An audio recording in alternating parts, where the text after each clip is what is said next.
Icing the kicker is one of the most unique and crucial situations produced within football. This phenomenon involves a pressure kick, which can be defined as a kick performed 1 minute or less to the end of regulation or overtime, and when the kicking team is down by 3 points or less or tied. In this situation, the opposing team's coach will call a timeout before the kicker can attempt his field goal in an effort to ice the kicker and allow more time to dwell on the severity of the situation.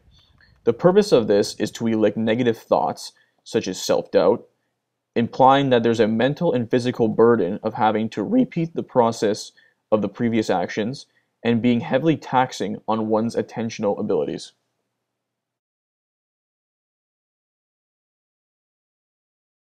Of 16 in the fourth quarter on field goals, 32 yards to tie it. And the kick, look out, it's no good, it's no good. A study was demonstrated with elite archers that were delayed shooting 5 seconds beyond their normal shooting time.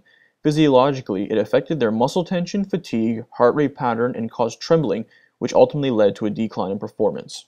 In a study that examined this situation, it showed that kickers who weren't iced converted 80% of their field goals, while kickers who were iced only converted 66%.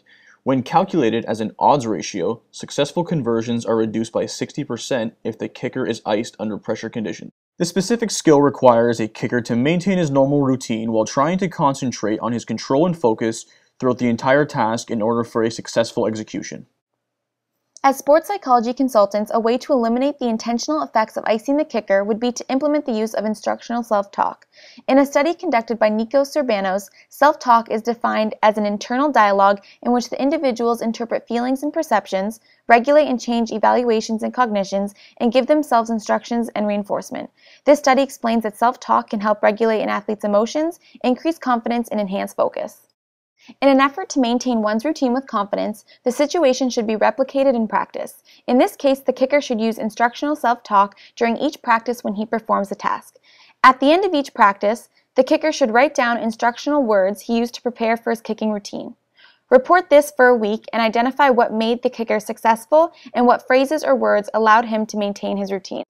Another way to manage the effects of icing would be to increase the use of breathing techniques in order to enhance relaxation and maintain concentration.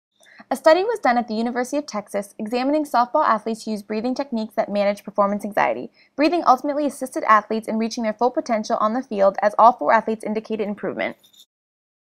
Take a look, it's Cristiano Ronaldo. It might just look like this little pretty boy is posing for a picture, but just look at those deep breaths. Look at him getting into the mood.